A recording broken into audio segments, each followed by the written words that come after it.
Hello and welcome to the new episode of the What Say You podcast. I'm Brian Quinn. And I'm Dominic Toretto. Oh shit, there he is. I live my life a quarter mile at a time. There he is. What could that mean? What could that mean, I Dom? don't know. It could mean that rum, rum, rum, beep, beep. It's the start of the What Say You Fast and the Furious podcast. That's right. We just realized I do not have a Blu-ray player. Q came over I with... bought these 6 months ago. Q ordered 6 Blu-ray, the entire Blu-ray edition of Fast and Furious. We got all excited. We started texting 3 days ago about how it's going down today. Right. You showed up. We've just hung out for half the day. You crack open the first one. We turn on the mics, and I realized I did not own a Blu-ray player. Fear not, because I realized that I did own a Blu-ray player. Yes, you do. Apparently, Xbox has a Blu-ray player on it. Yes, the Xbox One is a fully capable Blu-ray player, so... Then I realized it did not have a Blu-ray capable television. Well, you do in your bedroom. Yeah, so we're going to curl up on your bed? No, we're going to carry the bedroom television into the living room and put it on a little mini table. All right. It's going to be like a college, like a dorm room in Right. here. I love it. I love it. We raise the possibilities of cracking open a beer or two. Who knows? All we know is this. Today we are tackling the only one. We're only doing the Fast and the Furious, the original. Because quite frankly, I got here 4 hours ago and we were supposed to start right away and we ended up hanging out, having lightsaber battles. That's right. Shooting the shit. Well, you might want to turn that on. Oh, well, hold on one second. What's that you say? You're two grown men? How could you be wasting time having lightsaber battles? This is why, my friends. Oh, shit. Yeah, Sal's Christmas gift for me is a fully functioning, professional grade quality lightsaber, man. And it is badass. Thank you. Yeah, dude, it is great. Holy, already I just picked it up and I'm already I don't want to put it down. I know. So we shut off all the lights in the house and we ran around. Like 2 idiots. And look, when you hit it, Yes. hold on. It's as awesome as it sounds. It's as fucking awesome as it sounds. And you got all of us lightsabers for Christmas. Murray doesn't know yet, but you and Joe open yours and I open mine. But Murray doesn't listen to this podcast, so we can talk about it. Right. And it is it's awesome. It's metal. It's like aluminum handle with a fucking really nice blade coming out top. Mine is black in color on the handle and red in color on the blade, which definitely makes me the dark side. Yes, it's not the Hasbro one either. It's like a private thing. Yeah, like this guy. You want to give him a plug? Can I give him a quick plug? Let's see how they hold up. Okay. Let's see how they hold up before we start plugging anybody. So as a result, we only have time to do one Fast and the Furious movie today. And the way we're going to do the first one is we're just going to pause this, watch the first movie, and then come back on mics for the discussion of the movie. Yeah. So we're not sure what the best way to do this is. Right. So what we're going to give you the opportunity to do is do what we did, which is stop it, watch the movie, then come back to the podcast after and discuss it with us or hear us discuss it. Right. Chime in how you see fit. We made with each viewing, we may change. Yeah, we may do. I know with the way that Phoebe did Beverly Hills Cop is because they know the movie so well, they just watched it with the volume low and closed captions on. See, here's the thing though. We don't. Not only do I not know the movie well enough, I haven't even seen some of the movies. Right. So that's an issue because then the listeners have to know it as well too, or no? They could just kind of listen and enjoy. I don't know. Now, what about people that aren't watching along? We should definitely make it so that they I mean, I'm sure the podcast will be fine for them too, right? Yeah, because we'll be discussing the merits. I think so. Yeah, I like the way that we're doing it now because that's the way you and I see movies. We go see them, and then we stand in the parking lot for the Saw movies. We stood in those parking lots for longer than the movie, discussing the movie. So I kind of like doing it this way, but we'll see how it plans out. So here we go. We're going to shut off the mics now. We're going to go watch The Fast and the Furious. And just if you don't know what it's, and I've never seen it before. I've only seen Tokyo Drift. Okay. I will say this before you start that. Okay. We mentioned a while back that we might, if we get through these and we get to the end and it's prior to April, when Fast and Furious 7 comes out. Didn't we mention this? Yeah, we mentioned it. We may have an opportunity to have a fan-only pre-screening of Fast and Furious 7. Right. That being said, I brought up the official Furious 7 trailer. Let me see this. So you guys might want to pull up Furious 7 official HD trailer on YouTube. Right. It's about 2 minutes and 42 seconds, and listen to it as we listen to this right now.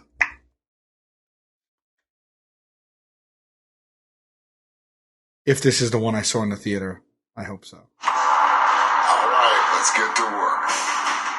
Hey, Roman, you freaking out? No. Yes, you are. Somebody just walk me through what we're supposed to be doing.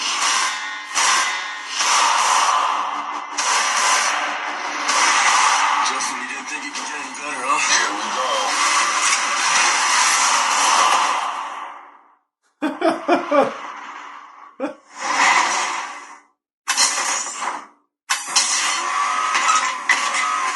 How is that the easiest way to do that? Oh, shit. Oh, come on.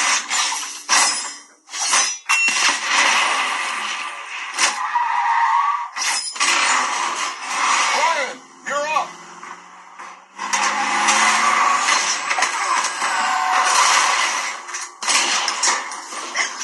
I'm gonna get you out of here. You're gonna have to jump.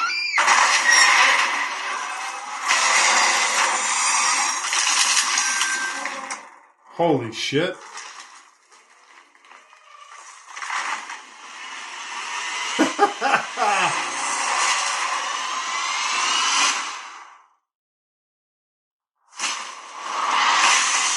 Wow. I mean, You're about to. holy shit. Yes. Wait. Follow this home. Remember Owen Shaw. This is Big Bad Brother. We're being hunted. One last ride. Get low when the whistle goes. Now we talk. Wow.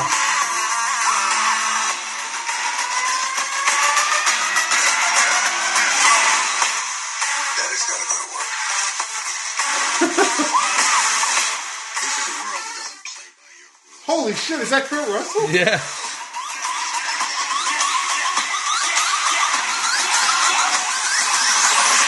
Like it or not, you and your friends are a part of it now. I don't have friends. I got family. Wow. So I couldn't be more excited to start this journey. I will say Yeah. that one of the reasons we like Fast and the Furious is the campiness. Yeah. So we're going to be celebrating everything from the great one-liners Sure. to, you know, the Ridiculous plot holes. Yes, all that Yeah. stuff. But I will say, as far as trailers go, Yeah. that was a good It's pretty trailer, fucking man. badass. That was a good. Like I told you, it was like unbelievable in the best way possible. Though, like that scene, that has to be the hallmark of the. I can't imagine they're using that to sell the movie, right? Like, Yeah. there's no way that scene is topped that action scene is topped in the movie. I don't know what these movies are about. I can't comment knowledgeably on it. For all I know, these movies may be balls But to the wall. I think that was the money shot, Yeah. and that's going to bring people to the theater. Either that or that's the opening of the movie. Like, you know how James Bond starts every Yeah. movie with like a fucking huge ass action sequence? Yes, but you got to think, like, if that's the opening to the movie, which it seems like it is, Right. Then they have to top that. They can't start it there and be like, oh, I never reached. Yeah, like, but think about what you're saying. Like, they have to top that scene in every movie that they make from now on. So I'm sure they're capable of that. I don't know. That was something else. I'm so excited about this. I have a question. Go ahead. Are we going to watch these in that quote unquote order that makes sense? No, I don't think so. I don't think so. I think the best way you're saying, because 3 Tokyo Drift takes place chronologically after 6 or 7. They were released out of order, and people say that some you don't even understand, and like Right. you won't understand. Like you have to watch it in this order, and then everything makes sense. I would rather it not make sense and us try and piece it together. I think that Agreed. makes for better podcasting. Agreed. And we have said, and listen, I want to stress this: we're not getting paid. This isn't an endorsement. Universal is not giving us anything. Even with the screening, we may not even have that. Who knows? We're hoping. Well, when we mentioned on the podcast, like we can't kiss ass, we have to call it as we see it. The guy at Universal wrote another email saying, like, I want them to be as honest and forthcoming as possible. He wouldn't want it any other way. A true Nuggalo. Oh, really? Yeah, I think. Oh, I didn't know that. I forget his name. I think his name is Derek. I will have that. I will have the. I mentioned it another time. He knows who he is. So here we go. Hit pause. Go watch. And also we're not going to do 6 Fast and Furious podcasts in a week. We're going to space them out just in case some of you guys don't give a shit about the Fast and the Furious. You're not. Yeah, or maybe we'll do like. We might have to work double time. We might have to do like a podcast and then do a Fast and Furious podcast because we have to have it done before April. So at the rate we podcast, and we're gonna be on the road for the next 2 months. Right. So, but maybe we'll watch one on the road. That we could do one night. All right, this we'll figure out offline. Yeah. All right, listen. So begins the long-awaited Fast and the Furious. Why don't you read the yeah? Okay. All right. Here we go. On the turbocharged streets of Los Angeles, every night is a championship race. With nitro boosted fury, Dominic Toretto, Vin Diesel, and his rival Johnny Tran, who's played by Rick Yoon, rule the road, turning all their challengers into dust. Hey, but now there's a new. They didn't add hey. I did. But now there's a new rage on the road. I like it. They know he's tough. They know he's fast, but what they don't know is that he's a speed demon detective. He's a cop, yeah. The one and only Paul Walker. With intense full throttle action, awesome high-speed stunts, and full on pedal to the metal intensity, the Fast and the Furious puts you in the driver's seats and dares you to exceed all limits.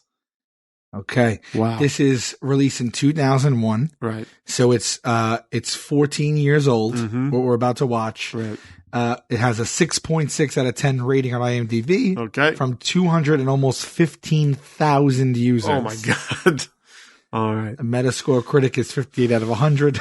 I mean, what is the evolution of this series to they're just highway robbers, high-tech highway robbers, as appears to be in that latest trailer? Because they're in a beat. They've reinvented the. By the way, the new trailer has Kurt Russell, Jason Statham, The Rock, among other people in it. Sure. I'm not sure I'm sold on what's his fotch there. Who? Ludacris. He's not doing it for me. I think he's thrown into the mix for that like fun. Like Ludacris, he's only in Fast and Furious and then that one like Oscar winning, wasn't he in like what was that Oscar winning cop one? This is embarrassing to say, but I don't know Ludacris's career arc as well as I should. Ridiculous. I can't believe I'm admitting that. Luda. Oh wait, doesn't he go by Chris Bridges maybe or something? Is that it? Hold on, let me just look up. Hey, Ludacris. Well, these movies are all PG-13. Did you know that, Sal? No, they're not. Every one of them. There's not a titty in the whole thing. There's not a titty in the whole. We're gonna watch 12 hours of titless movie? I was not. All right. Well, listen. I wasn't even. Maybe we should scrap the whole friggin' thing then. Oh, well, I'm looking at the box for part 2, and Ludacris is in part 2. So he's introduced into the series fairly early. Hold on. He's an actor. I'm going to tell you this movie. Furious. Oh, he's in a lot of movies. Oh, Fast 5, Furious 6. New Year's Eve, No Strings Attached, Gamer, Max Payne, Rock and Rolla. Oh, he was in Rock and Rolla. Isn't that another one that's Jason Statham? Yeah, I think so. Eva Mendes is in the second one? Also Crash. That's right. He was in that. So that was like a big one. I guess he's been acting. Okay. Well, let's see what they got. Eva Mendes is in the second one. I really want to see her. I'm in love with her. I know. Oh, didn't she marry someone famous? I recently found out this. I don't like that. She's married to a super famous person, I think. Like the two really famous people. Eva Mendes. Dude.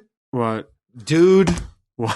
I don't know anything about pop culture. Don't look. Oh, come on. I don't know anything about pop culture. I really don't. I really am lax there. Right. And I don't follow like extra and people and all that stuff like that. But I saw this recently. It blew my mind. I had no idea about it. And it just good for them both, I guess. But she's been married for 3 years. Do you know who she's married to? I had no idea that she was not single or this male was not single. I had no idea. Really? No clue. I'm telling you right now, it's a good looking couple. That's your hint. Really? It's a good looking couple. They have a child? Didn't know any of this. I'm not going to guess, so tell me who. She's married to Ryan Gosling. Get the fuck out. Can you believe that? I thought he was the internet's boyfriend. Isn't he the... He is. At least that's what I thought. Let me ask you something. I want you to dig deep and answer honestly. Yeah. How much money would you pay to watch those two have sex? I'm thinking. I mean, I would pay to watch her have sex. Right, but come on. I said before that, like, I have no qualms about saying that Ryan Gosling is definitely, he's a hunk. I'm not saying you have to focus on him. Yeah, but I don't need him there. He could be anybody. It's just it's the package. She's not going to do it without him. But I'm not, none of the percentage of my money would be to see him. That's fine. All right, how much would you pay to watch Eva Mendes have sex? A lot. Okay. Well, it's going to be Ryan Gosling because that's her husband. But he's not part of well, how much? How much? Give me a number. I don't know. 5? 5,000? Oh. Million? If she No. I meant like $5. I don't know. No. I meant like $500. Eva Mendes is like 5,000. Like, I would pay 5,000. yeah, 5,000. I'd probably No, go, I don't know. You mean wait, hold on. No, just to watch her? Real world dollars. I don't that actually sounds torturous. I mean, you could jerk off in the corner. Oh, I can? Yeah. All right. You can. Just don't get any seed on them. No. That is weird. Right. I mean, I wouldn't be able to just. I don't think if I could just watch, I don't think I'd be able to. So no. I wouldn't want to put myself through it. I'd just be in this one, literally punching myself. She's not in the a prostitute. I can hear Universal slowly closing the door to the fucking screening. Wait, the two of them have nothing to do with Fast and Furious. They're in part 2. She's in part 2. Oh, that's what just spawned this? Yeah. Oh, okay. She is in my top. She's unbelievable. She is dropped. How old is she now? She's 40. She'll be 41 March 5th. And she looks unbelievable. So that's a myth, that thing about age. She is absolutely gorgeous. Yeah. Holy shit. I've been a fan of her since the day I met her. Do you remember that day? I think the first time I think the first time I might have ever seen her, and I could be wrong, but I'll look this up real quick. Might have been in Training Day. Training Day, that's right. Ryan Gosling. How old is he? Just turned 34. So she's got him by 7 years. All right. I had no idea. And also, we can agree, some of these DVDs have theatrical and extended. We could just agree right now we're always doing extended, right? Always. Okay. I don't know. Well, now I'm just staring at Ryan Gosling. Let's do this. No, he actually, he seems like a really cool guy. Yeah. Like, I feel like he's someone I could be friends with, for sure. Okay. That's why I'm not like, he's a dick. Right. Like, F Ryan Gosling. He's Sure. He's so handsome. F him. I know. I'm like, no, he kind of seems like a cool guy. And he's got this thing where he's a little bit geeky too. Right. So I feel like he actually, like, he doesn't seem like a douchebag. Who do you like better, Ryan Gosling or Ryan Reynolds? Battle of the Ryans. Well, Ryan Reynolds. Right. I can't believe I have an opinion on this, but Ryan Reynolds kind of goes back and forth on the fence for me. Really? Yeah, like I was when the first time I ever saw Ryan Reynolds was on Two Guys, a Girl, and a Pizza Place. Okay, I never saw that. Which got shortened to Two Guys and a Girl. It was a sitcom. What happened to the pizza place? Who knows? Okay. What happens to every pizza place? Right. But he was very funny. He did a lot with a line read. I recognized his wit, his ability to be naturally funny. And I like that. And then he got into a movie and he was funny, but then like he did that thing where like he did like that like weird like Eddie Murphy thing where he became like too slick. I feel like a little bit. Okay. If that makes any sense. Yeah. Even though Eddie Murphy's like a person. Almost like a parody of himself. I don't know. Then he became a sex symbol, and then it was like more like a sex symbol type thing. I don't know. I don't really know the man. I'm a big fan. He made the way he lost me was the Green Lantern movie because it was so unspeakably bad. I didn't see it because you told me that. It was almost unwatchable. So, which is too bad because I like him a lot. I thought he was great in Blade, the third Blade movie. I think he's Van Wilder. I know it's so stupid, but it still makes me laugh, that movie, if I watch it.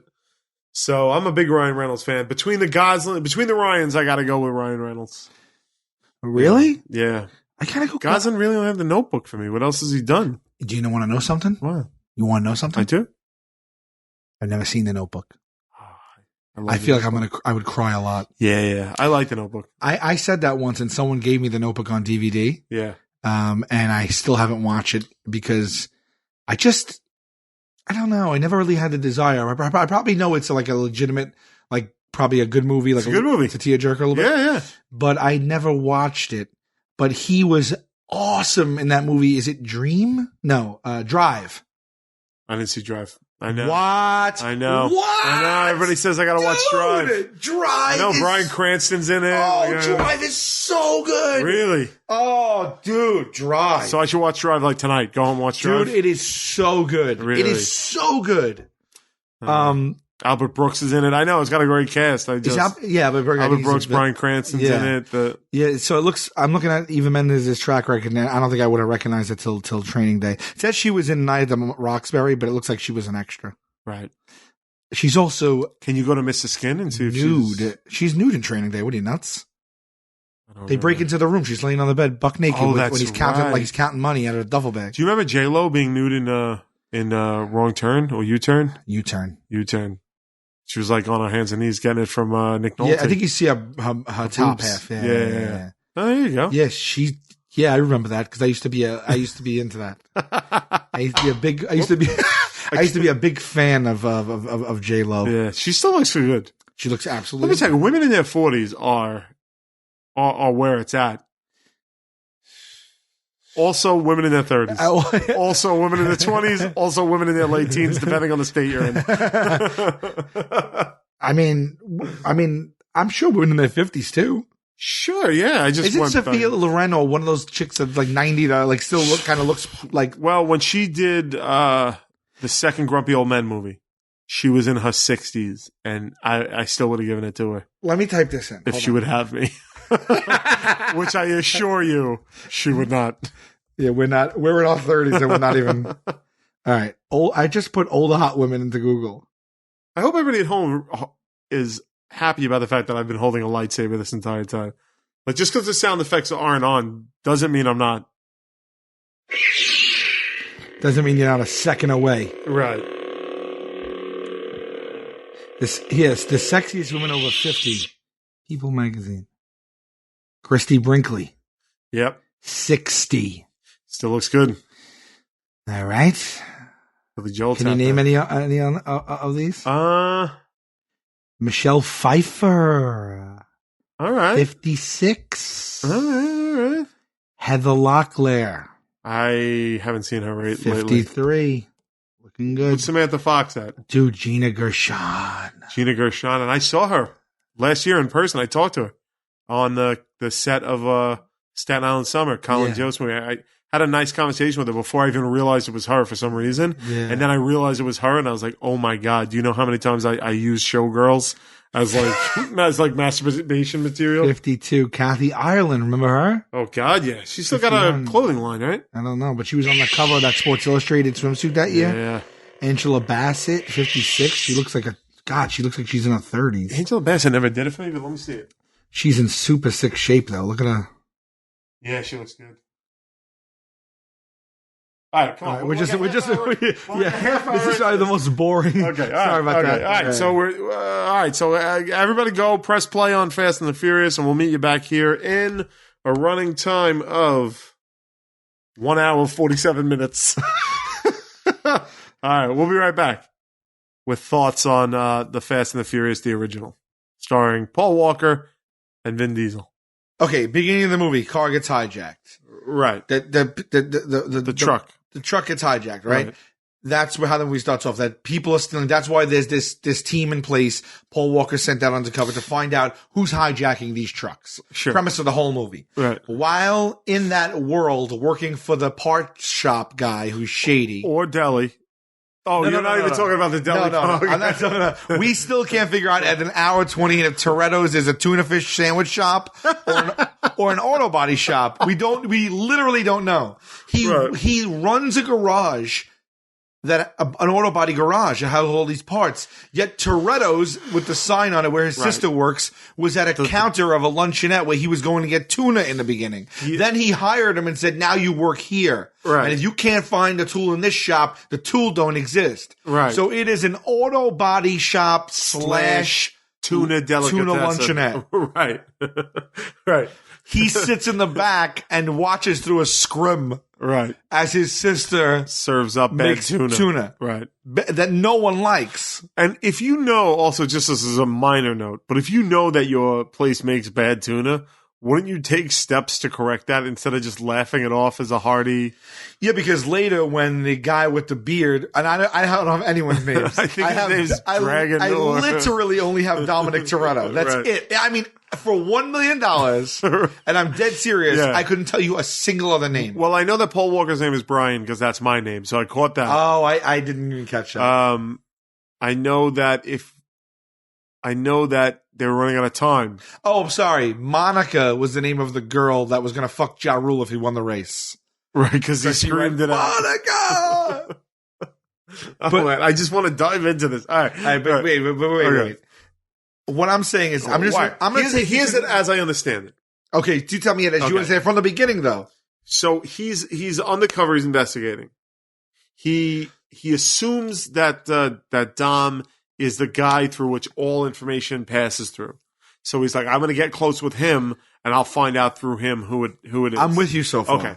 Now, as a side project, he's like, I'm going to go to the garages of these various teams, as we've learned they're called, and check it out. And he went to the Latino one first. Right cars, wrong tires. What you're saying? Never. Ever, I have no idea. I didn't hear that. Well, because they said the name of the tires on the car. Okay, and they said the same tires were used in every robbery. Because they saw the tracks of the tires. That's right.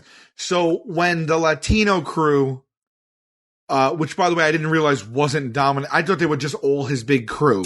No, there's different gangs, and the gangs are separated literally by race. Right. Well, that's why I said it's kind of like modern day Wanderers. No, not Wanderers. Warriors. Right.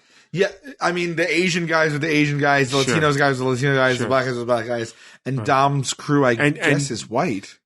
Yeah, I guess he's the white crew, but is he white? He's mixed race. Yeah. So Michelle Rodriguez is Spanish of some sort, right? Latino of some sort. His younger sister is a purebred white girl, right? And well, don't say that. Purebred white girl? That sounds horrible. You know what I mean. She just says she's as white as you can get. I don't mean it like an Aryan.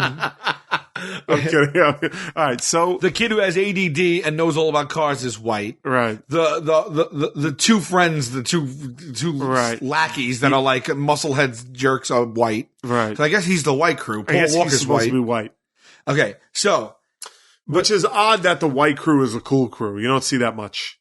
That's counter to to how things. But when they had that, when everyone abandoned him at the drag race when the cops came, right? They all went back to his house. Well, that was mind blowing. That was led by who? Who has the key to his house? Unless he keeps the door open. Who doesn't give a shit? Right. So the sister let everybody in the house, everyone from every gang in the house. By the way. Okay, let's go back just another second. Okay, all right. Now we're getting because we were going to put. Right. They have the drag race. In the beginning. Yeah. The drag race they're going about 150 miles an hour average. It takes 3-4 minutes on film. We later learn that's a 10-second drag race. Right. There's miles and miles and miles of people watching it that drove their cars there and are cheering it on. Right. Cops are dispatched way late. Well, you missed something. I could tell that you missed it when it happened. Okay. Because Coyote, whatever the fucking asshole's name in the mesh shirt who keeps fucking with Paul Walker. Yeah. He was on the walkie and he was on the scanner and he said that the police got a call to something major on the other side of town. And that's why when he said start the race. So the cops were distracted. Then the report came in that there was drag racing afoot. Okay. Right. What I'm saying is no less than 30 cop cars were dispatched to the drag race. They all went there in a chain, sirens blaring. Right. Just for a drag race. They know nothing else but a drag race. And then 30 cop cars went in hot pursuit of 30 of the 100 drag racers. Sure. which is there's no. It's definitely against policy. Okay. Yeah. They all dispersed. They Yeah. chased them like they just committed murder. Right. And Well, because then you have them on fleeing. You know what I mean? yeah, but I mean, Right. why are 30 cop cars dispatched to that? It doesn't make a lot of sense. And also, when he tells them the cops are on the way, get out of here, he says it from his car into a walkie-talkie. They never, ever, ever show another human being with a walkie-talkie, and the 300 people gathered in a 5-block radius Right. in 1 second all dispersed like and run. ants, right? Who is on the other end of the walkie-talkie? Who's he talking to? Do you think that could have been fixed with just a guy going, "Cops are on the way," like a quick cutaway shot of it? He yells, "The cops are here!" directly into the walkie-talkie. Right, but then if it cut to another guy holding the opposing walkie-talkie, listening, going, "The cops are on the way." But that person is just amongst the group just like he is. Why couldn't he just yell out, "The cops are on the way"? I don't know. Why are they walkie-talkieing to another person? That's neither here nor Okay. there either, okay? None of this has to do with the main plot. No. Which is, by the way, they all disperse. He is the leader, so much so the leader, Right. that they congregated before he even got there, and they all waited with bated breath for him to arrive and tell them what the rules were. Right. He pulls up in a V formation with Right. 5 other cars, gets out, It's like the Mighty Ducks, the flying V formation. Yes. And the entire crowd of, I'm assuming the way they're painting it, hooligans Yeah. are doting over him. Yeah, they're all like, women instantly come up to him, and then when Michelle Rodriguez is like, "Get out of here, I'll leave tread marks on your face," they just agree to it and walk away. Right. And if he says something like a quip or a fun zinger, then like anyone in earshot's like, "Oh, he Yeah. said it. He said it right.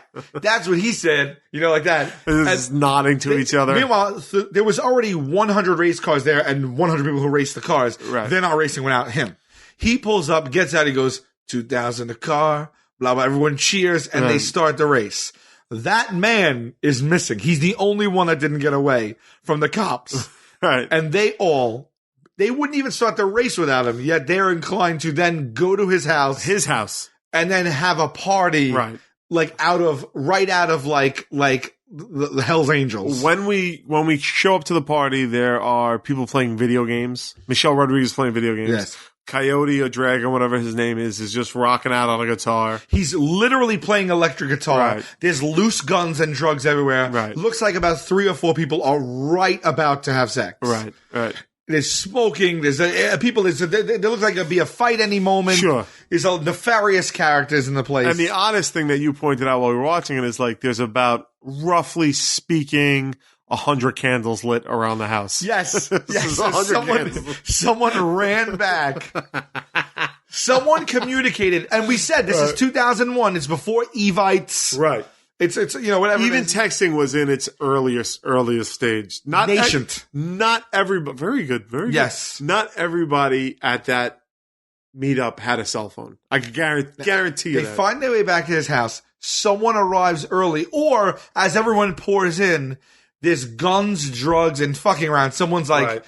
let me set the ambiance for this. Sure. They light no more than a few dozen candles Right. in rooms that people aren't even in because they walk into the room later, it was empty and there was already lit candles. It looks like a church. We like also votive. when the party starts, there's guitar going and you think it's the soundtrack, and then you see it's the guy playing guitar.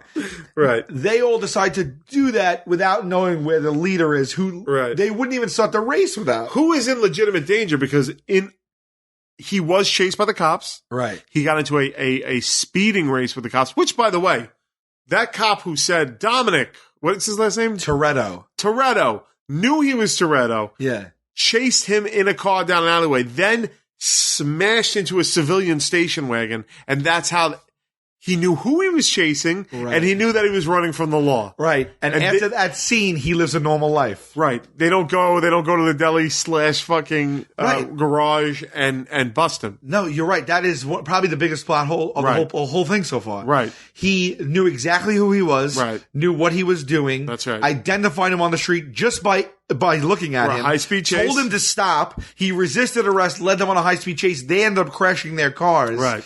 They know exactly who he is, where he lives, what his business is. He is Priors. his priors. He has Lompak. He's never going back. He'd rather die before He'd rather he goes. die before going back. Right. Next day, he's in his own shop. He hires Paul Walker Right. to work there. Never ever has to. There's no warrant. There's no There's repercussions. no repercussions at all. Right. That makes zero sense. That's crazy. Okay, we just figured that out right now. Okay, right. That being said, take me back now. Okay, so he goes to check out the Latinos, Right. and they're right cars, wrong tires, and no green lights underneath the cars. I think was the other thing. Now, Paul Walker, when he goes to break into the Latino garage, So the El Gato Negro. El Gato Negro, was he doing that as police work? Yes, that was police work. And he was doing that because he was tipped off that the Latinos came into the parts store earlier right. and wanted parts for cars For the that Hondas. matched the description. That's right. So what was stolen off the truck? Parts or cars? That wasn't a flatbed. No. What was stolen off the truck was TVs and DVDs and shit like that.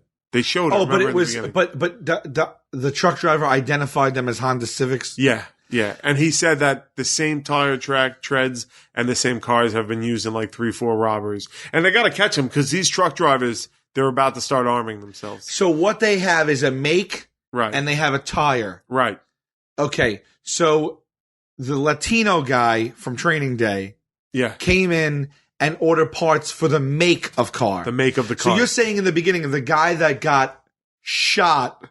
With a By the way, let's just start at the very beginning. Okay. They couldn't just pull him over fakely as a cop or just pull the cars in front of him and slow down. Right. As a truck driver, probably on the up and up, who has a normal job and is a normal person, he probably wouldn't have smashed through them and continued to deliver the televisions. He probably would have slowed down. Right. And they could have just pointed a gun at him and said, he would have get just out of the taken it. car. Well, like in The Sopranos, that happened all the time. They would pull over a truck and the Yes. guy would be like, "Hey, man, just take it. What Right, I've right. never seen in my life. For a fucking VCR TV combo." But It's what not happened happening. here was Right. a team of cars surrounded the truck driver who refused to stop. Right. They got out into the sunroof and shot A harpoon a harpoon through the front window twice, I think. twice. Right.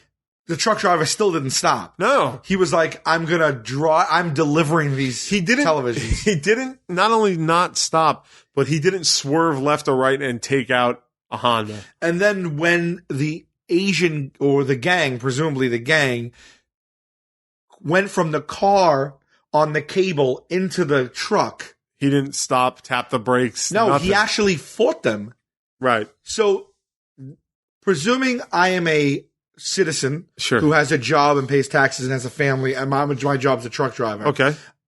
That's who you are. Right. You're driving one night. You're transporting electronics. Right. These are not your goods. Right. 10 cars surround you. And reasonably, as a truck driver, your job entails driving something from A to B. Right. Like that safely. Right. That's got to be the extent of your job description. Right. Nowhere is battling Asian land pirates.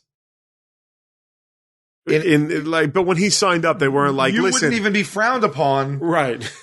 Everyone involved, including your employer, Right. would tell you the thing to do in that situation is to pull over and get out Yes. and be safe. Right. So after the second harpoon and a team of people surrounding Right. his truck, they smash the window, climb into his vehicle at a Right. high speed during a high That's speed right. chase. He then takes a bat. Like a baton or something, right? No idea. All he knows is these people are capable. All he knows are there's 10 cars, anywhere between 10 to 20 gang members Right. who shot a harpoon into his truck to steal televisions. Right. And they climbed along the rope into the At truck high speeds. At high speeds. Right. And he's like, I'm going to fight this guy with a bat and defend this product that isn't mine. And that's what they're capable of. They could be capable of anything. Sure. But what we know what they're capable of is pretty terrifying. He then takes a tranquilizer dart. Yeah. They did all that. Like anything could have went wrong. The guy could have swerved, knocked him off the road. That would have been the easiest thing. How about this? How about in the midst of being on the harpoon at high He speed, just taps the he could have brakes. slipped. Anything could happen. They could have all died. Right. And all they did when they got in and took a beating via bat was shoot the guy with a tranquilizer. Sure. They're not murderers. But for that matter, they could have just pulled him out of the car, So now the guy lives to tell the tale. He identifies the cars as Hondas. Right. With green lights. He did? I didn't even hear that part. Yeah, there's all the cars have green lights, neon lights underneath them. Okay, and the police recognize the tires. Yeah. Paul Walker, Latino, comes in, orders stuff for Honda Civics. He goes, must be the Latinos. Right. He goes to break into the Latinos, notices it's the cars, not the tires. Right. Vin Diesel finds him. Yes. They drag him out and say, what are you doing in here? You must be a cop. Well, that I didn't get, because I'm like, why is the first jump, why cop over thief? Like, it makes no sense why he be pushing the muscle, and how did the muscle guy be pushing he's a cop. And how did they know he was going to be there? Did they follow him there? Like, they never show that. No, they didn't. And why did they follow him? Because Vin Diesel was already with him. Right. But he had already won Vin Diesel over, and it was just a muscle guy who didn't like him. Right. So somewhere in a subplot that we didn't see, he convinced him to tail him. They confirm suspicious activity, and they ask him if he's a cop, to which he doesn't answer. He smirks. They also drop that. Well, he said that, what he said was that they have that big race coming up, and he was scouting the other cars, basically. Right. But didn't let them onto it, even though he's part of their team. Right. So they believed that he was doing reconnaissance on behalf of their team for the big race in the desert, but wasn't telling them. Right. And then was going to report back. So the answer he gave, which was, I was spying on all the cars, and then Vin Diesel says, are you really going to go garage by garage to every gang and see what their cars was? To which he says yes. To which he says, are you a cop? To which he smirks and says, come with me. And then they all decide to collectively break into the Asian gang's place next. Right. He never, and that was all it took to convince him that was his plan. Right. Even the muscle-bound guy who insisted he was a cop dropped it after he smirked and they all broke into the Asian place. The smirk really carries a lot of weight. Upon entering the Asian place, the Asians come back. Yes. To which the garage must have been nearby, because the computer-savvy kid on the white people, the wizard, gang, was sitting watching for them. Yeah, he was looking out, but while hiding his car as well, because the last car that drove into Asian territory got shot up. Nas blew up. Remember? Oh, because that was strictly because during the getaway in the beginning, they I didn't understand that either. Why did all the Asians on the motorcycles get really mad? Well, they said that something happened in the past, and they made a deal where he wouldn't go to his deli and have some tuna, and he would stay out of Asian Town. All right, so they just agreed to just give each other their own space, turf, and he drove through Asian turf, with his car, and the snakeskin pants, the tight snakeskin pant cousin. Which they show a close up of this Asian's ass in snakeskin pants, and it's literally suctioned to his ass. They show an insert of it, which was unnecessary, except for the fact that it was necessary, because 3 seconds later he's identified as as the guy in the snakeskin pants, instead of a name, we can't remember anybody's name. We're gonna start remembering Asian names, But the screenwriter, like, he was just another Asian to the viewer. Yeah, but he's got snakeskin pants on. He distinguished him. So instead of saying like an Asian name, he just said the guy in the snakeskin pants. Sure. But so what are you not following? This sounds very clear. So the repercussion of them driving through the neighborhood of the Asians is semi-automatic weapons until your car explodes into pieces. Well, here's the thing too. That I found this whole movie has a flair for the dramatic. The Asians got on their bikes and then drove off. Right. And then what was it? They were like, guys, let's drive 20 feet and then let them think they're safe. Then drive back and shoot up the car. I think they probably stopped. What we didn't see was they probably stopped. The Asian gang leader was like, you know what? Fuck that. Right. He didn't get enough. Right. And they went back. And just shot the fuck out of a car. Until it blew up and exploded. While that's happening, guitars are playing and candles are being lit on the other side of town. That's correct. But there's traffic all day long through the Asian place. Sure. Like the Asian part of town. Right. But it's just because a stock car drove through there. Yeah. A race car drove through there. Yeah. So everyone involved in that racing scene does not turn their car down the pavement of the Asian area. I would suspect or is it just something between Dominic and them? Yeah, I think it's just Dominic and them. Something happened. Fine. Okay. When they're in the Asian place, they find out the Asians' engines have been stolen by someone. By Ted. Ted stole them? Ted's the guy with the oil in his mouth. Right, but we've never seen... He's the only name I know in the movie. That's right. But we've never seen Ted before that moment, right? No. But we're led to believe Ted knows where they are or Ted stole them. I thought we were led to believe Ted knows where they are. He knows where they are. He didn't steal it. He has a lead on where they are because he's connected to where parts are. It's his warehouse. Right. Oh, it's his warehouse? Ted's warehouse. He goes, they're in the warehouse. So... Oh, so Ted deals in black market parts. That's right. So someone stole it and brought it to Ted. Because Ted's the guy that deals with that. Yeah. So it's that black and white. Right. If something's stolen, it's probably brought to Ted for sale. But then doesn't that stand to reason that almost everything that's stolen at any point goes to Ted? Well, I don't know. I don't think Ted. They're stealing high performance parts, mind you. Yeah, right? But this whole community is connected, so it's not like people are going to Ted with normal people's car parts. Well, Ted we don't know.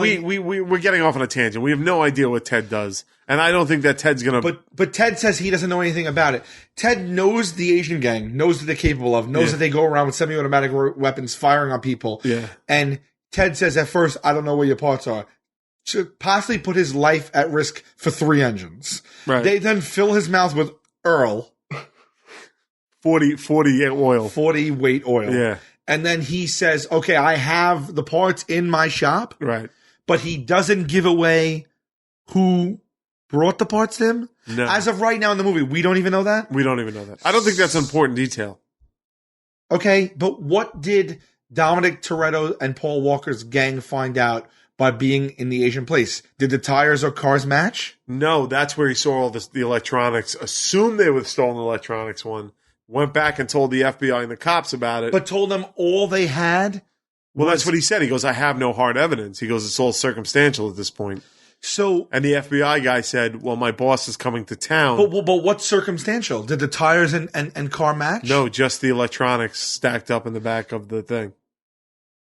Just all the electronics. Right. So the Asians had a truckload worth of electronics. And they are criminals.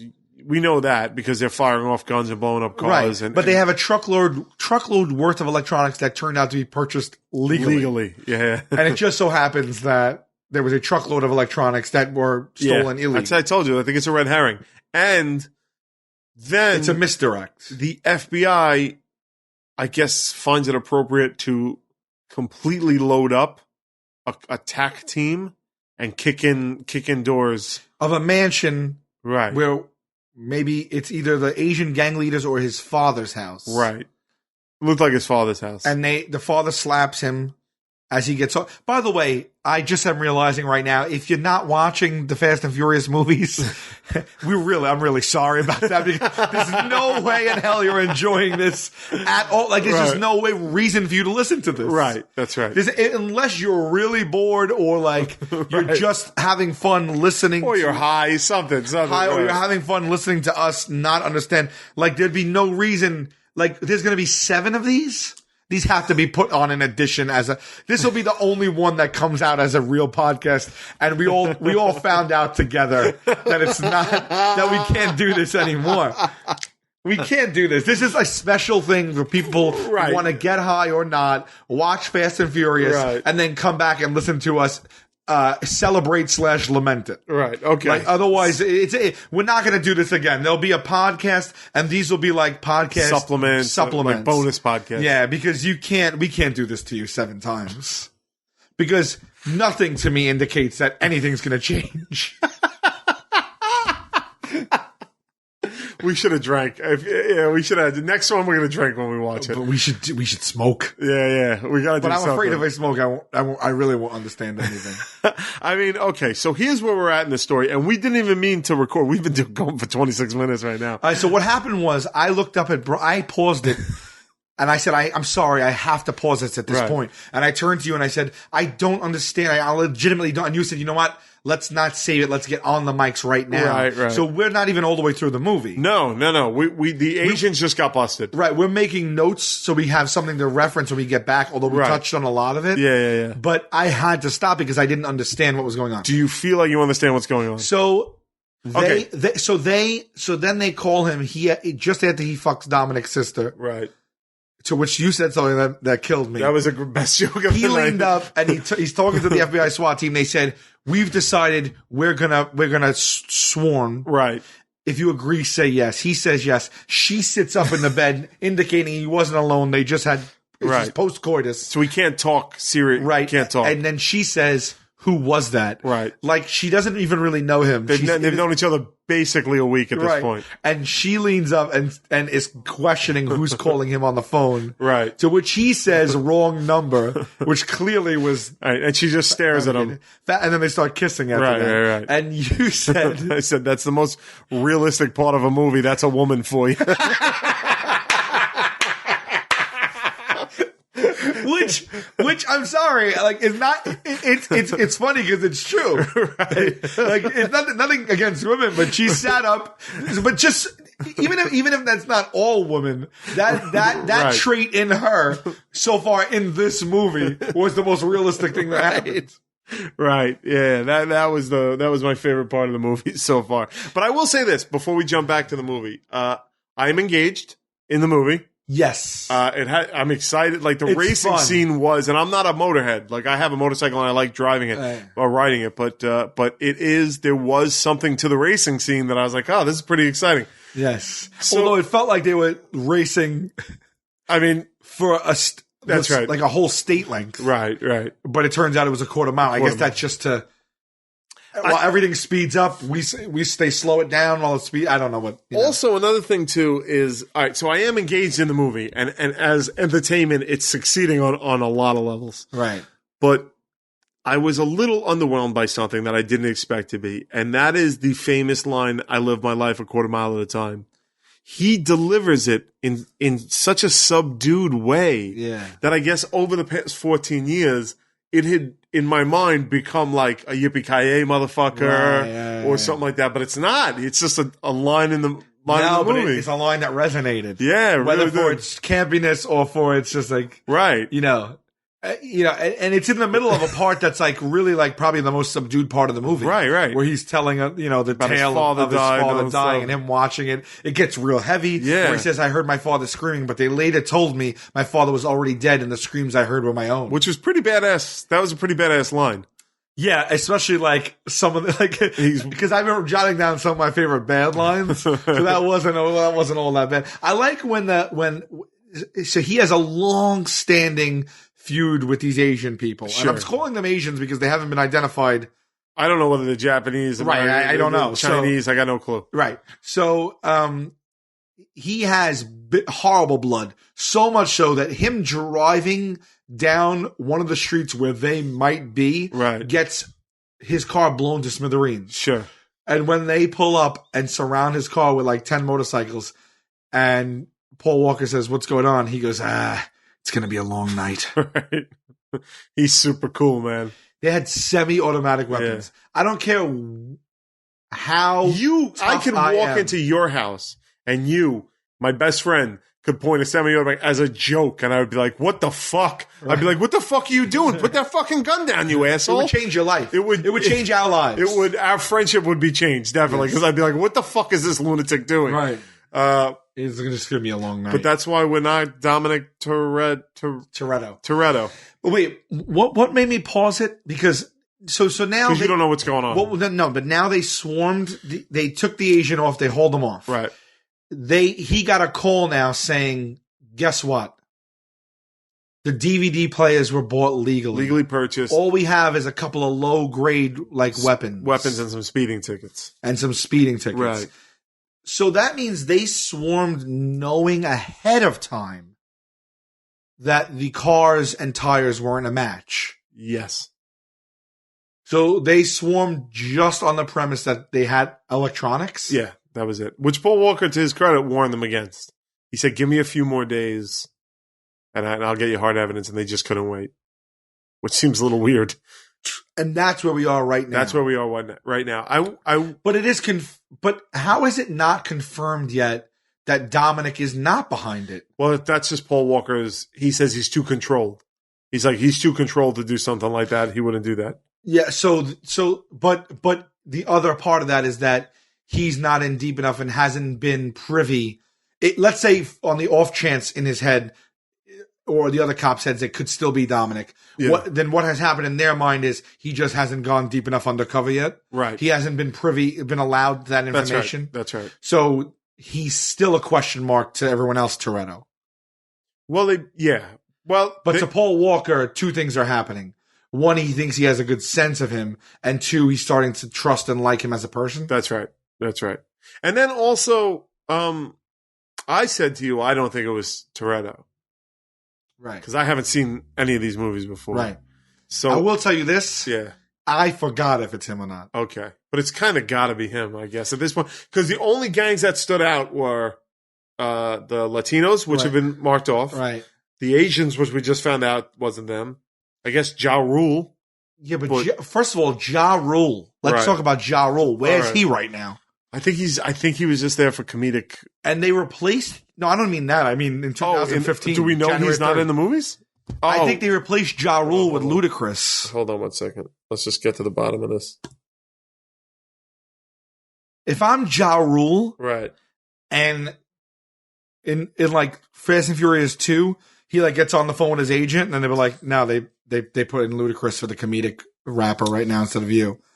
His real name is Jeffrey Atkins. I did not know that. He is February 29th, 1976. Wow. From Queens. He's our age. Where would I be without my baby? Let's see this guy. Oh man, it doesn't look like he's been doing much. Really? What are you looking at? Wikipedia? Yeah. Oh man, in 2013 he started I'm in Love with a Church Girl. What does that mean? That was like a low budget, like he was a gangster. Oh, he starred in. Yeah. Wait, what the fuck? Why is his Wikipedia page him and Drew Barrymore's mother?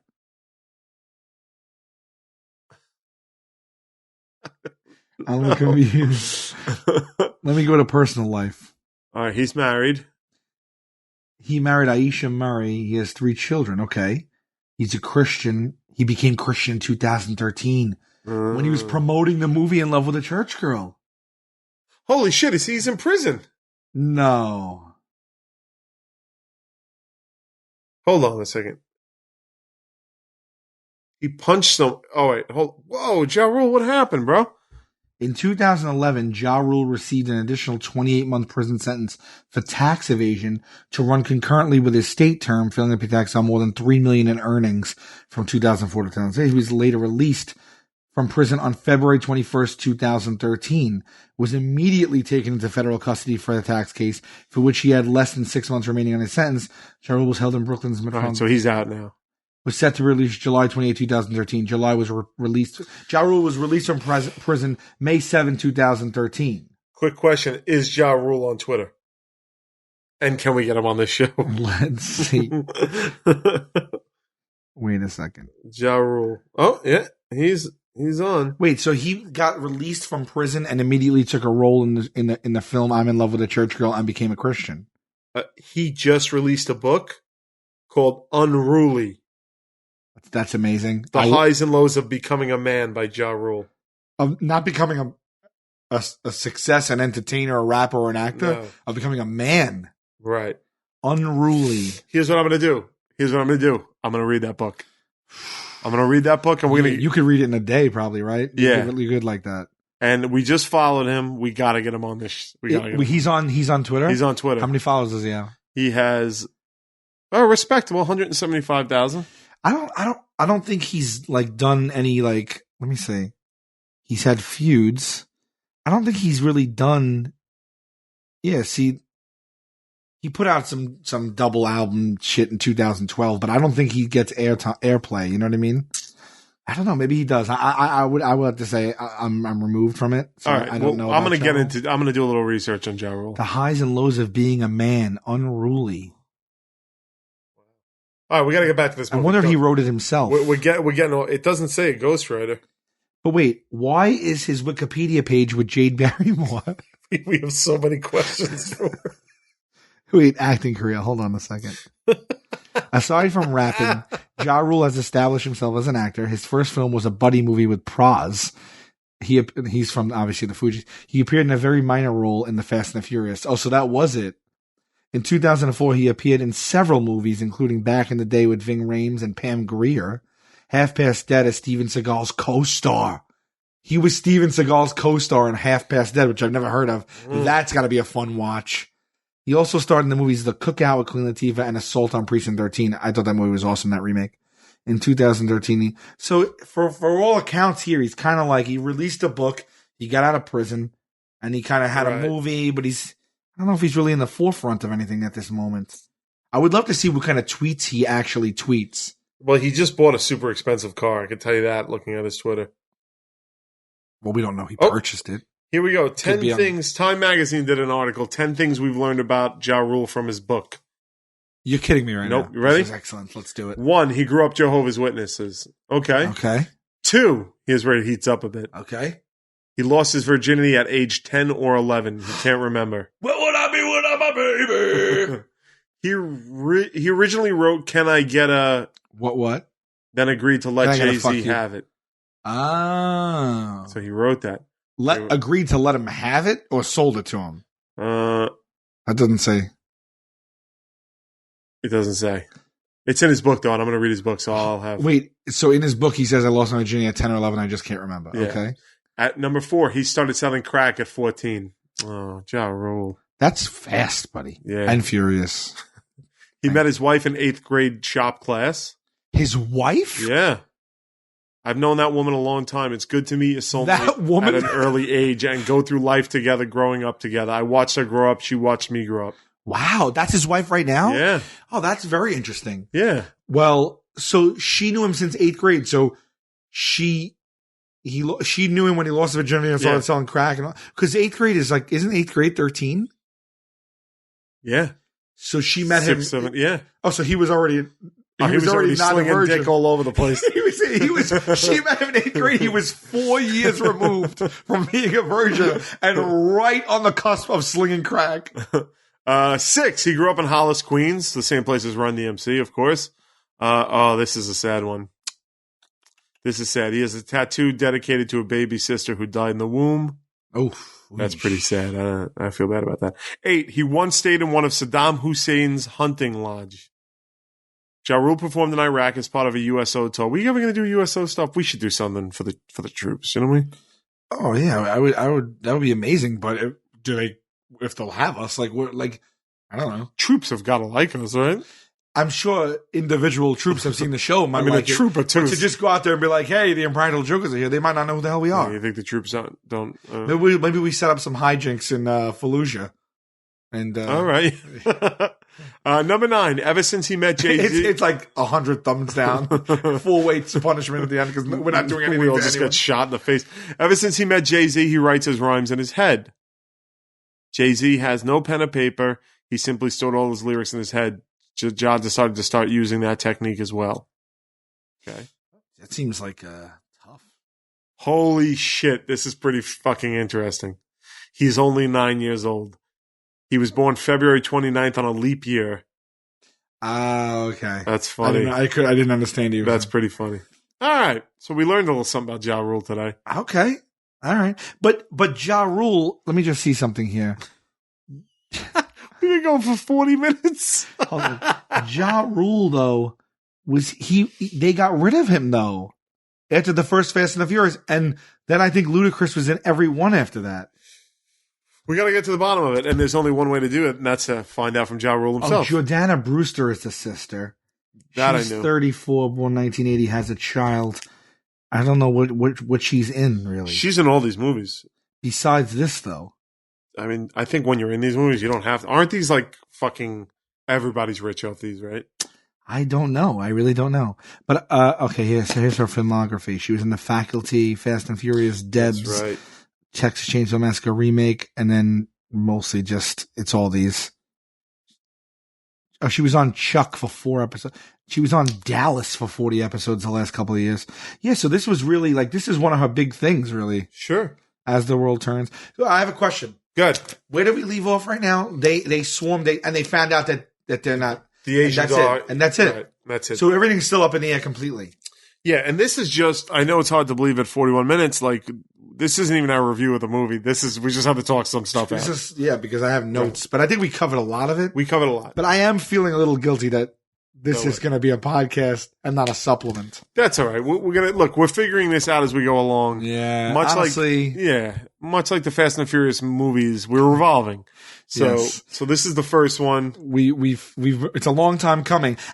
Hopefully it's a long time coming, so most of our listeners have watched it and are just enjoying the nitpicking and the back and forth about it. Well, our listeners aren't idiots. No. So when we said in the beginning, go watch Fast and the Furious, hopefully they went and watched Fast and the Furious. And if you're still listening at this point and mad about it, then a hearty go fuck yourself. I mean, just hashtag go fuck yourself. I mean, what do you got? Nos in the brain? Nice, dude. There you go. Nice. There you go. All right, let's go back and watch the movie. Okay. All right, we're back. Okay. We finished the movie. Okay. Well, now you have never seen it before. I had. That's right. Didn't remember it though. Didn't remember the ending. Sure. Or anything. So it was like watching it for the first time, basically. Well, what we found out when we went back was that Toretto's team were behind the robberies. yeah. With no, and this vexed you, and since you've said it, I've really been bothering me too. No real motivation Zilch. to do the robberies. Zilch given. Just the fact that they were the robbers. They're Right. boosting and hijacking electronics off of trucks, selling it for profit. Right. No gray area. It was confirmed that he owns 2 businesses.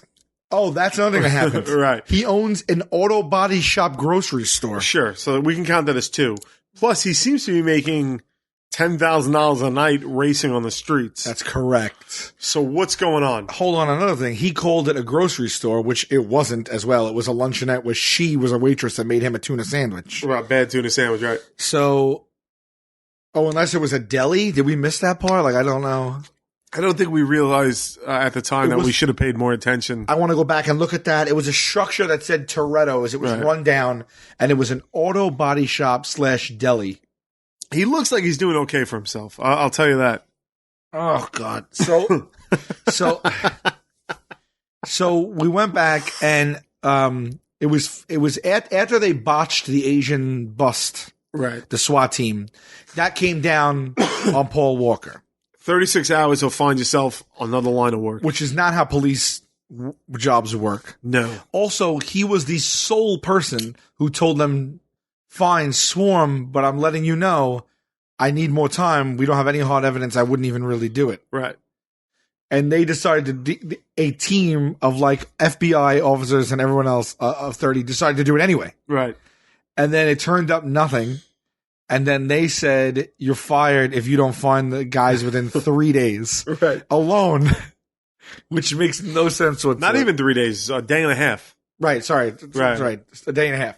So he feels the pressure. He goes, confronts Dominic about it over lunch. Right. He's like, I know you're making more money from somewhere. Where is it? Where is it? Where is that? To which Dominic answers, "You win at the races in the desert, Race wars. Race Wars, which is Right. the races in the desert. You win at Race Wars, and I'll tell you." That logic makes zilch sense. Because what is it? What is it about him winning?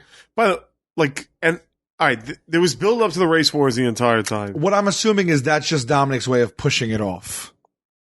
Pushing it back. Yeah, but he doesn't. He says if you win it tomorrow, like how far is he pushing it? Correct. That's true. He says if you win it tomorrow, I'm gonna cut you in. Which, if Paul Walker wins at Race Wars, it does nothing for his credibility and trustworthiness No. to let him into his criminal empire. It does nothing. All it shows is that he was lucky enough to win a race. I'll even take it a step further. They never even showed Paul Walker racing at Race Wars. They did not. So why even make that a plot point or a focal point. If you trusted him enough to let him into the criminal activity, you would have done it right there at lunch, at a heart-to-heart alone with each other Right. when the topic was brought up. Sure. So he says, if you, much like in the beginning, when Monica grabs Ja Rule's hand and puts it on her left breast and says, "This is all yours." And then she takes his hand and puts it on the right breast and says, "This one too, if you win." A lot of weight was put on winning that street race with Monica and Ja Rule. Sure. Well, not only that, but she said that you could have a 3-way. Oh, she said that? Yeah. She I said, thought that was a joke, like meaning me and my two breasts. No. They pointed to the other girl who was over there. Oh, So she that's said- why he was like, Minaj. That's why you're saying Minaj. Oh, I thought it was just like, here's my one girl and here's my other girl. like two breasts. There was that other girl too. Okay. Who another gem of society willing to fuck a street racer who wins Right. a race. So she says, okay, so I stopped there when we were watching. And I said, what's funny is if he doesn't win the race, he's going to have his way with one titty. Right. She's going to allow, she set the rules. This boob, this breast Right. is all yours. This one matter can be what. yours if you win. She said no matter what. Right. This one if you win. So if he came in like second, she's just going to pull out a boob. Well, she would if she was a woman of her word. Right, because after that, she was disgusted. She threw away his phone number. He didn't win, Right. and then she called him an N-word. Yeah, that's one of my notes. It wasn't an offensive N-word. It felt like it was in her vernacular. Right. But yeah, no, she wasn't like, you didn't win, you're an N-word. Right. She just was like, you didn't win, N-word, and now that's it. Like it was more like the very Right. like it was in her vernacular state. So Yes. it wasn't a racist slight, but my quip was losing made her racist. yes. She cared so much that he win the race that when he didn't, she became a racist. Right. But then she reneged on even her own. She didn't even know that she was that disgusted that he lost. That when he walked up to her after, she was like, "Get away from me." Right. She like literally like just like was like didn't want to do anything with him.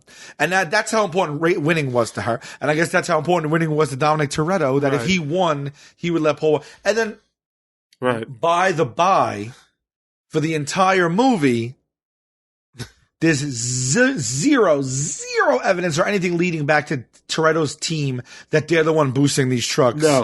No one slips up. No one mentions it. No one does another heist until this time. There's no clue. I mean, the mark of a good mystery is one that you could have figured out if you were paying attention to the right details. Correct.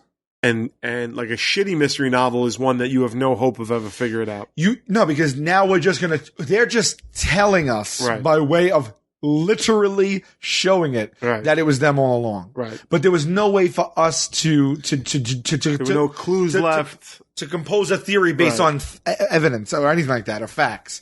So we just had to, like, when we had the break, we were like, we still have no idea who it is. Then it's got to be one of the gangs. We don't know if it's Dominic's. What Right. what is the motivation? Like, why is it his? And then we find out it is his, and we don't find out in any way, shape, or form why. Just that it is. Well, he seems to like Mexico Right. because he mentioned that. He said that he had a dream. Okay.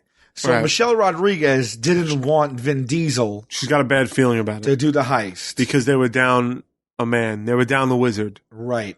Right. Who? I guess we'll tackle him next. Yeah, well, so she Right. says, "Don't do it. I don't like the feeling of this." And he says, "I had a dream last night that you and I were on a beach in Mexico." And she says, "Go for it." Right. Which is odd because when you said that to me, I was like, well, that's an attainable dream, but with not a $300 plane ticket. Like, that's not something that you necessarily need to break Right. out the harpoons and start taking down truck drivers. And with. once again, we find out that all those Civics were parked on the side of the road, Just covered. just covered. Next to an overpass. And I said, why are they boosting every truck using the same exact cars? Because now they're linked to every single one of those heists. Right. Like, immediately. That's true. And also, I'm sure they don't want to hear this, the producers of the Fast and Furious, but like my car, a Wrangler, can keep up with a tractor trailer. You don't need special civics with nitrous oxide. No, you don't. And in the opening of the movie, the first heist, Right. they were all dressed as to conceal their identity. Now, we know that was because as the viewer, we couldn't know that it was Dominic. Right. But you assume that in the way of the story, it was because they don't want their identity revealed. When they boost for the last and biggest heist, the truck in the end, they do it in the daytime as themselves. In tank tops and mesh shirts. Yeah. Yeah. And jeans. And again, and I will give this to them, they said that the truck drivers are going to start defending themselves. Well, somewhere in there, they threw that They around. said that a few times. Yeah. They pressed that point. Because during the last heist, the truck driver, instead of just saying, I want no part of this thing and these stolen goods that have nothing to do with me, Right.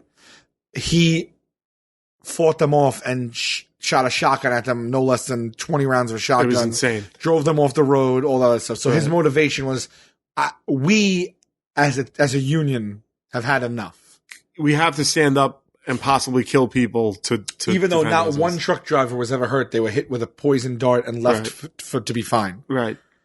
So it wasn't their product, but just as Yeah, but you know what? You get crazy people. And the truck driver was probably hoping he was the one. He was probably like, let those motherfuckers try and steal let my them try. TVs. I'll fight for my life for other people's television. That's right. All right, so let's give them that. Right. Again, though,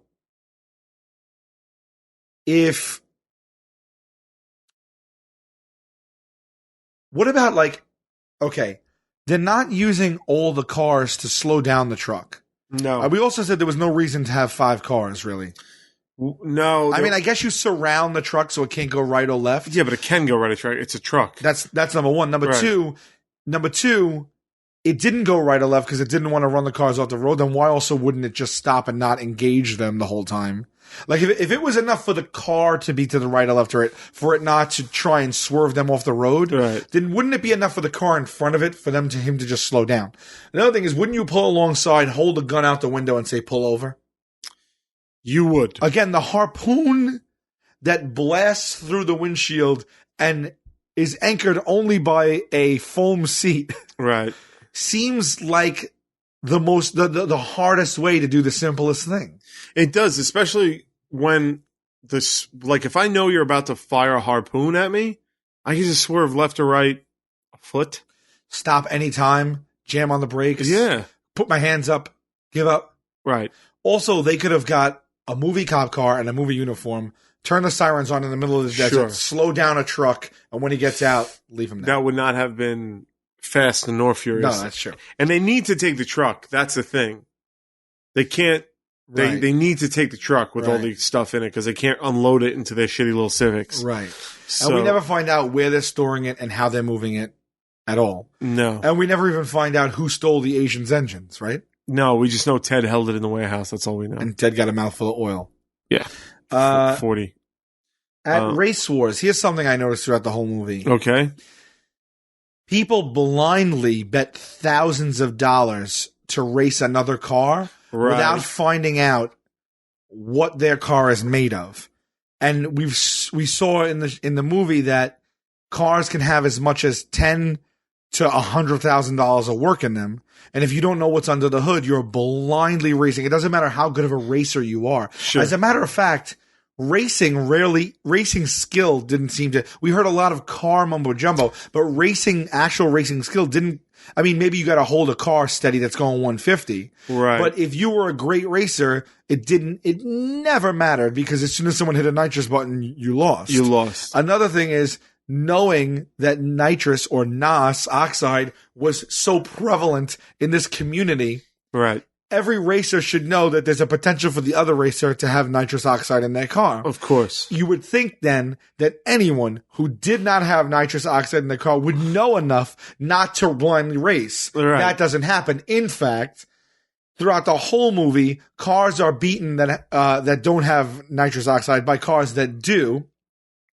And every time it happens, including in the Race Wars with Michelle Rodriguez in the desert, racing that guy who took a shot at her for being a woman and had 2 G's rolled up in his pocket. Right. Every time NOS is used in the other car, the car that doesn't have it is blown away Right. that car sped up that fast and they don't. It looks like they don't even know how they could have done it. Right. He's shocked that she had nitrous oxide. He's looking like, how is this car getting away? Right. It would have been, he pulled up, he says, he was originally trying to bet her for sex. He goes, I'll bet you for your ass. Right. That's the movie I want to see. Right. Like, that's the movie I want to see. There's real stakes. Yeah. Well, she's like, all right, if I lose this race, you can have my ass. Now, that, I don't wait 14 years to see that movie. If I hear that scene's in the movie, that Michelle Rodriguez loses a race and she has to give up her ass to some strange dreadlock dude. Yeah, but unfortunately it didn't go that way. And you know what else too? And again, the movie was fun, but I'm just like, the relationship between Paul Walker and the younger sister of Dominic Toretto was never forged strong enough. No, that was one thing that I couldn't get a handle on. Like, what was the timeline of this movie? Yeah. Because it seemed to me it took place in 4 days. 4 or 5 days, a week tops. That being said, also, there wasn't enough of a relationship established between Dominic and Brian. Not at all. Paul Walker. At all. Nah. No. For him to show real care for this people and the hand they were dealt. But then there was not even something thrown to the audience for us to be sympathetic with the Toretto clan. No. They just were stealing things, and that was it. It wasn't because he needed the money, because, you know... He was a homeowner, multiple cars, 2 businesses. That's it. So there wasn't even anything pulling on Paul Walker's heartstrings. Right. There was no kid with cancer that needed an operation. Nothing. So in the end, he was like, yeah, you know, they're good enough. He's a good enough guy, but they are all criminals. And that is it. And not even fun-loving criminals. They're causing death. They're causing destruction. Shit's going down left and right. The wizard gets shot. He lost a race. Other cops' lives are at stake all the time. When 40 cop cars pull up to a drag race thing and then 40 high-speed chases ensue, those cops are all dealing with their lives at that point. Right. So Paul Walker decides to just side with the criminals in the end. That's it. Spoiler alert. Well, I'm assuming you listen to this, right? He lets Dominic go at the end because he lost the first race and owed him a car. And he lets him go scot-free, and everyone else in the crew had already gotten away, quote unquote. So what Paul Walker did in the end is forego. Well, when he told Jordana Brewster that he was a cop. Yeah. And that blew my mind. Right. That blew my mind. The reason he did that is because he said, everything I said about my feelings for you is still true. Right. We have to save your brother's life because the truckers are now arming themselves. Right. Which he didn't know that trucker was going to go to the extent he did of trying to blow them away with 100 rounds. So, but the urgency is we have to chase after them right now. Right. Was that they were going into certain death. Right. Right. He was right. It turned out he was correct. Right. But he blew his cover. Right. To her after they slept with each other once. Mm-hmm. And the whole story's been in a couple of weeks. And then she went because she was afraid her brother might die, but she knew that going there would save his life and possibly get him arrested. Yes. Obviously. Yeah. And then he goes, saves their life, and then goes back to the house to tail him where he is getting the big car and the shotgun. Because he has to go find the wizard before the Asians get him, because he knows that his error in judgment of punching the lead Asian, right, and the wizard's error in judgment after driving away after he lost the car to them, is going to whip the Asian gang up into such a frenzy they're going to kill him. Right. Right? I'm lost. But you know what I'm saying. I know what you're saying, but it just seems like a stretch. Yeah. That I got to find him right now, because if they find him first, they're going to murder him. Right. Or hurt him. Like, whereas why wouldn't the Asian guys go punch him in the face, take the car, and leave? But anyway, the Asians, it turns out his instincts are right, because the Asians drive by his house, shoot the whole thing up in an attempt to kill anyone in sight. Right. They only hit the wizard. Then he says, I'm going to go after them. And then so does Paul Walker, because at that point they've committed a murder. Right. Now they both start chasing the Asians. Right. One Asian sustains some injuries because he falls down. Yeah, not even a vicious injury. I thought that car accident was kind of limp. Like he just drove off the road and went, yes. And Vin Diesel was like, nice. Yeah. And then kept going. And then he chases the lead Asian. Paul Walker murders him.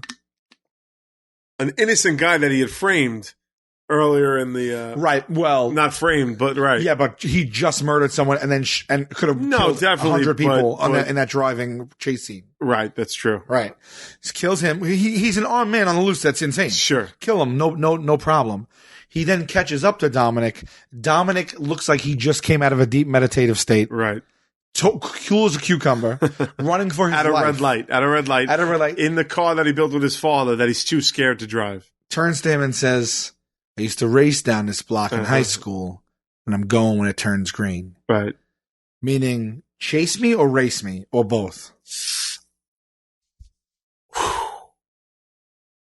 Race me. It's got to be race. Why not? Let's just have a quick race. Because Paul Walker could have took out a gun and shot the tires of his car or something like that. But I mean, Paul Walker just killed a man. I think any cop will tell you that that's not something that you just do and then race.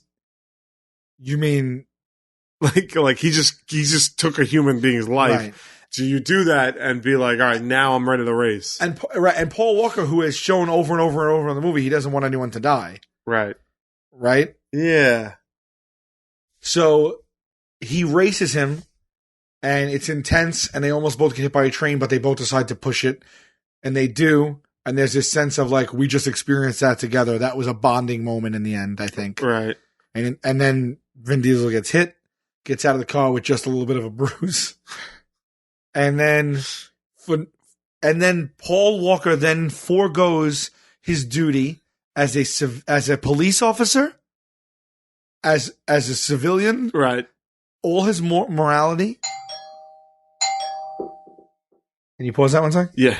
So, sorry, we just had an interruption. So in the end, Paul Walker, the bond wasn't even strong enough between him and Dominic Toretto for me. No, not at all.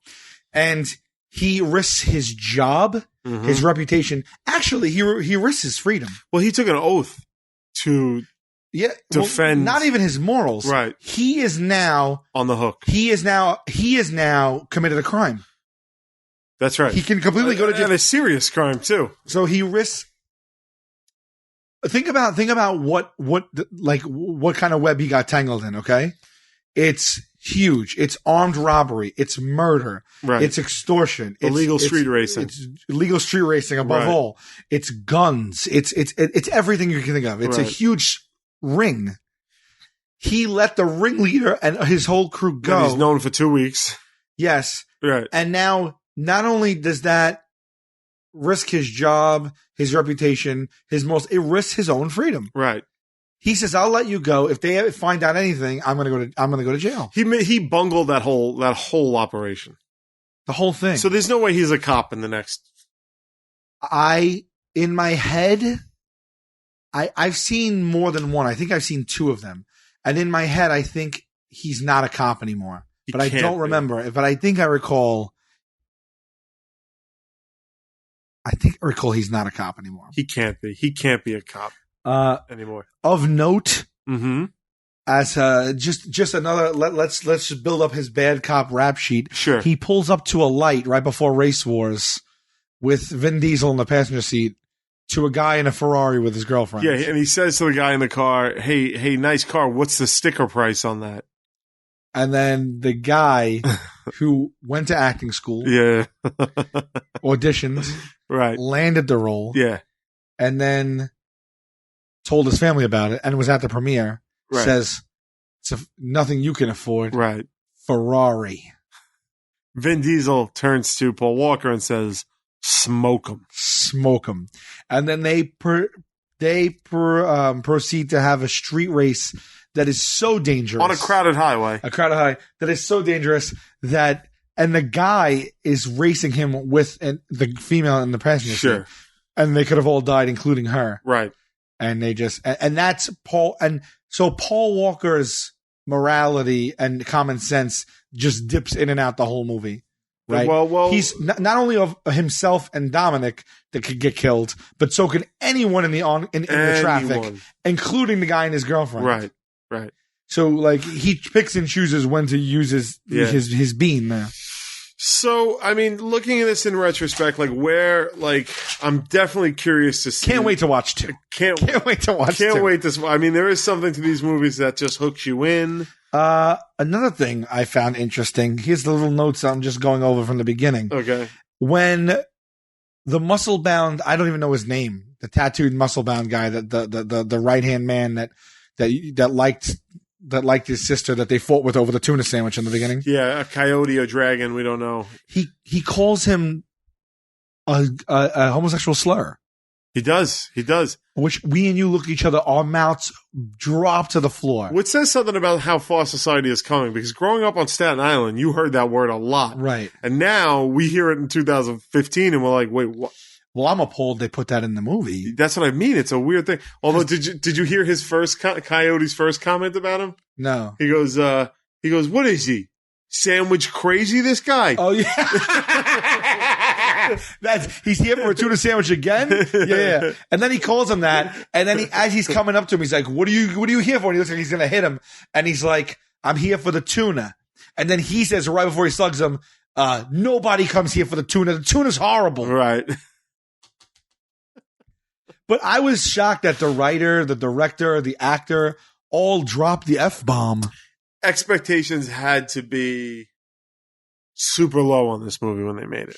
Right? But it's still, I don't know. I think, was this the one that made them all big stars, right? Yeah. Paul, made on a budget of $38 million, so it didn't have a huge budget. Oh, that's a big budget for 14 years ago. That's still a big budget. Oh, that's a good point. But it made over $207 million worldwide. Was this Vin Diesel's breakout role? Or was it like no? I think After Dark or something like that. Yeah, the one with the eyes, Pitch Black. I think Pitch Black was his. Was it? Yeah. But and then Paul Walker, I don't know either. But to say that word, like I don't know, I just don't know. Well, they're street thugs and they're criminals, so I guess it. Yeah, I guess so. Yeah, but they could have said, I don't know.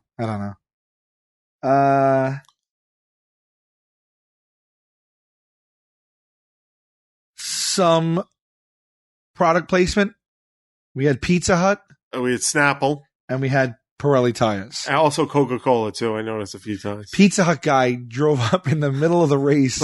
And they were like, get out of here, pizza boy. And he was like, goddamn racers. And he drove away, which Pizza Hut paid for that. Sure, of course. And they kind of like put down the profession of pizza. I delivered pizza for 4 years. Did you feel deep inside that you were insulted? Yeah, it was kind of derogatory. It's like when people like say again, though, you have to talk down to like people that are janitors or something like that. I think that's wrong. But you have to consider the source. Sure. You know what I mean? But what I'm saying is, yes, I do. But Pizza Hut paid good money to have the guy dismissed. Yeah, but not the brand, but no. But think about it. The guy is really one of the only good guys in the movie. The Pizza Hut guy. Right. He's an honest guy making an honest living. He stood up to them enough to be like, "What are you guys doing here?" Right. And then when the heat got a little too high for him, he went. Plus, he had to get that pizza there right off. Right. Also, that the guy who called him Pizza Boy, his opinion doesn't matter to anybody. No, he's a thug. He's a complete street thug. Right. Got it. Yeah. What is he? Sandwich crazy?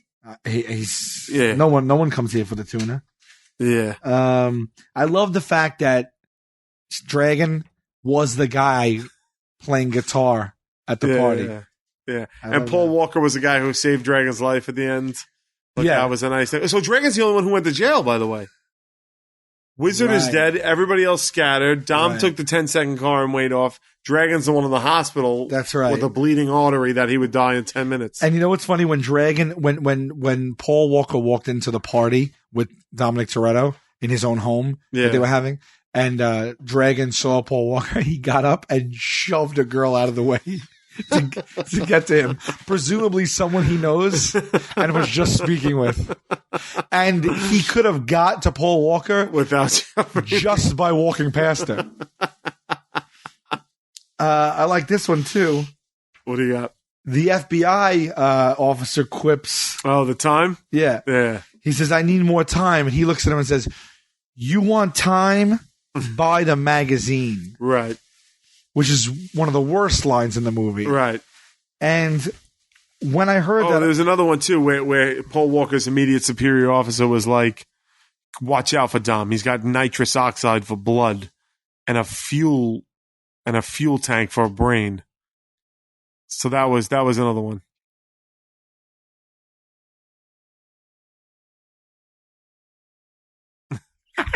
Sorry, talking about my mom.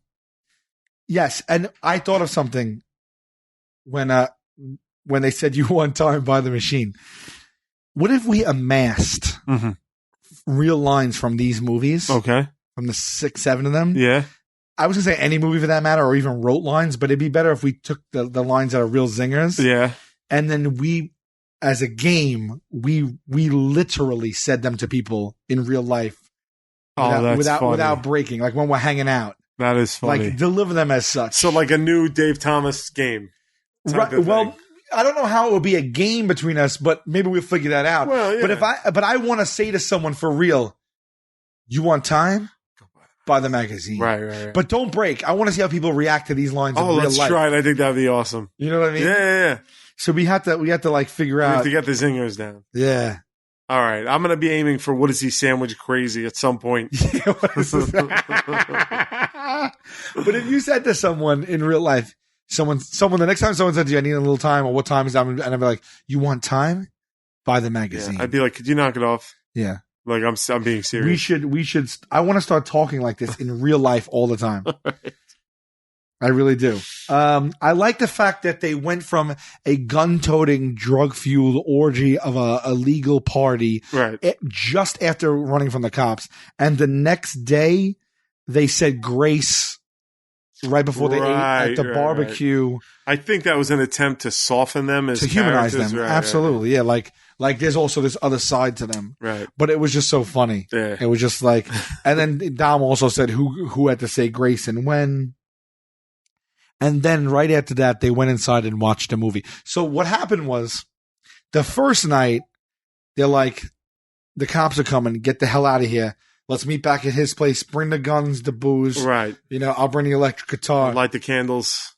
By the way, 40 cops chased 100 cars. Right. Every one of those cars went to Dominic Toretto's house afterwards. And they know where Dom lives. And they know who he is. Right. And they know who he is. They chased him and decided not to go to his residence. Right. Where every single person from the street race later was. With guns, drugs, and everything like that. Right. No one ever went there. No. And they went from that to, what are you doing tomorrow? And Dragon's like, what do you mean, what am I doing tomorrow? I'm coming to your house to cook at the barbecue, say grace, and watch a movie after. Right. They all got together and sat in the living room and watched a movie after. And Dragon came into the kitchen to make popcorn for everybody. He came into he's like, at that point, he gets up, he says, guys, who wants popcorn? Yeah. You know what you're missing though, Sal? I think what you're not getting here is that they live it. They live their lives a quarter mile at a time. That's what it's like. 1 second you're running from cops. Next quarter mile you're making popcorn. Right. Like, so not every moment is going to be a drug-fueled, gun-toting No, haze. you need some downtime too. And then you're going to make popcorn and watch a movie together. That's right. One thing I liked is how the movie represented whites, blacks, Asians. Well, not how they represented them, but how generally... Well, the Asian gang didn't get along with anybody. Well, and Ja Rule was played not the Asian gang. There was Asian guys at the street race that were sure. The guy that was playing Nintendo in his car right before he went. That's right. They were all getting along, right? Even though they were criminals, they were all getting along. What else? Then again, they went with the stereotype, like when the SWAT team busted all the Asian guys, they found them eating Chinese food with chopsticks. That was funny. And then drinking sake. And then they went to the other place and they were all sitting around the table drinking sake. All in all, it was entertaining. Oh, it was very entertaining. Ended on purpose, obviously, for the sequel. Right. That way, but it did feel like it ended with zero, all loose ties, everything. Right. You don't know the final fate of anybody. He didn't get together with Jordana Brewster. Nothing. You don't know the fate of anybody. You don't even know his own fate. Right. So a sequel was necessary. It was literally just like, we're going to end it dead in the middle. Right. Like that was purposeful. Yeah. You actually, the only fate in the movie that you know is the Asian gang leader who died. Right. and the dragon who got taken to. Right. But you really don't even know his fate. You're just You assume assuming. his fate. Right. That's it. Not one other person. No. Oh, wait, the wizards. Oh, wizard. Well, died. you don't know that because he checked the Asians. Actually, you don't even know if the Asian died because he yelled down 911. Yeah, but his eyes were open and like, okay, fine, but you don't know if the wizard died. You don't know for sure if the wizard died, but I'm going to assume he died. I assume too, but it really just was like there was nothing after watching for an hour and 47 minutes.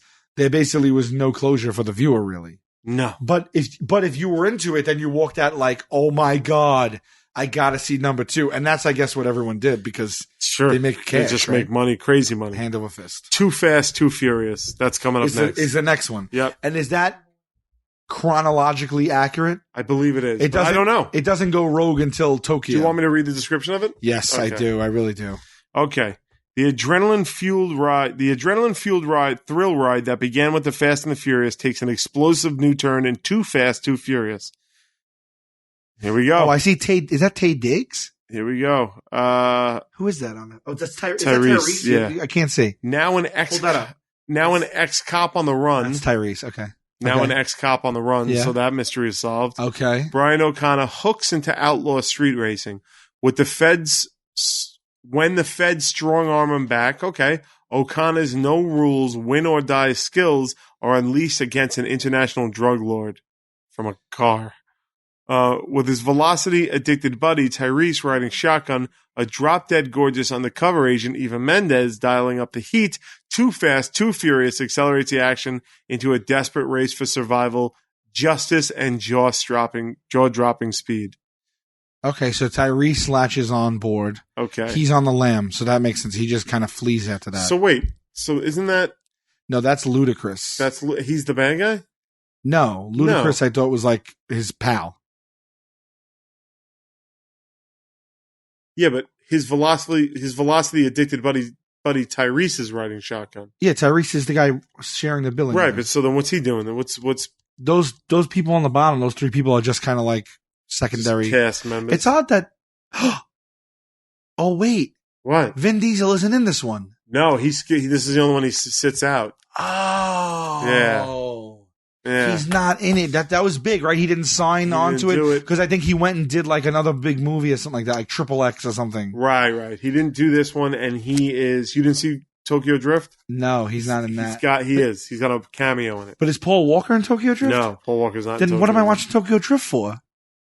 If you're gonna do something, you gotta do it right, buddy. No, I don't mean now. Yeah. I mean in life. Like, why are people wanting to see Tokyo Drift? I guess it was just another Fast and the Furious movie. Yeah, but that's trying to make cash off the franchise. Some characters from Tokyo Drift go on to the other movies.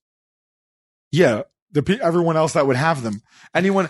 No, go on to other Fast and the Furious movies. Like characters from this are in 4 and 5. But I wonder how much of that was on purpose and how much of it was just happenstance, circumstance. I don't know. Well, once again, really sorry if you didn't watch the movie.